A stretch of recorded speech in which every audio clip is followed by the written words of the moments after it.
There's a reality that most of us would prefer to avoid, and it's this, particularly as Christian people, as those who follow the Lord or desire to follow the Lord, that often when things are going well, and this is so contrary, or it seems counterintuitive, when things are going well, that's when it's hardest for us to faithfully pursue God.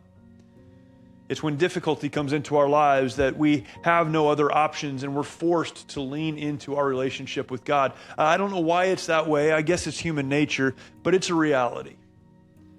And instead of running from those moments where things become hard and we're leaning into the Lord, we really need to embrace those and understand that God often uses hardship to bring us back into full relationship to Him.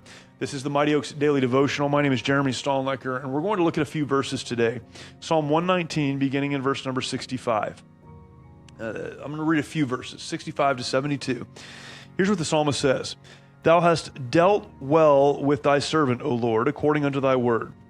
Teach me good judgment and knowledge, for I have believed thy commandments. Before I was afflicted, I went astray. But now have I kept your word. Thou art good and doest good. Teach me thy statutes. The proud have forged a lie against me, but I will keep thy precepts with my whole heart. Their heart is as fat as grease.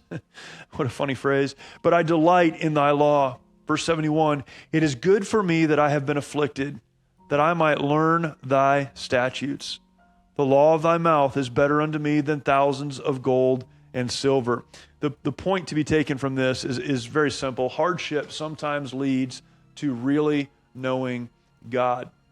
I like that in this couple of verses, the psalmist says, you've been good to me, you've blessed me, you've guided me and directed me. But then acknowledges this level of self-awareness that before I was afflicted, before I had difficulty in my life, I was going astray. I was doing my own thing. And isn't that our natural tendency? When things are going well, we somehow believe that they're going well because of us, that we don't need God perhaps, and we wouldn't say that. Maybe we even maintain our devotional life and we're going to church and doing the things we're supposed to, but at a surface level or a very shallow level. But when things become very hard, when they're overwhelming, when they're difficult, that pushes us back to a depth of relationship with God that we would not know otherwise. Really, there are two things here that are important for us to get a hold of. Number one, don't drift. Even in the good times, the times where things are going well, stay close to the Lord. You need Him just as much then as you do when things aren't great. But when difficulty does come into your life, don't view it as something that is negative, but embrace it and allow God to use it to work in you. Verse 71, it's good for me that I've been afflicted. It's good for me. We don't want that. We're not seeking it. We're not going after it. But when it happens, it's good for me that I've been afflicted. Why? That I might learn thy statutes so that I can draw closer to you. When things are challenging in your life, when they're difficult, when they're downright bad at times, what should you do?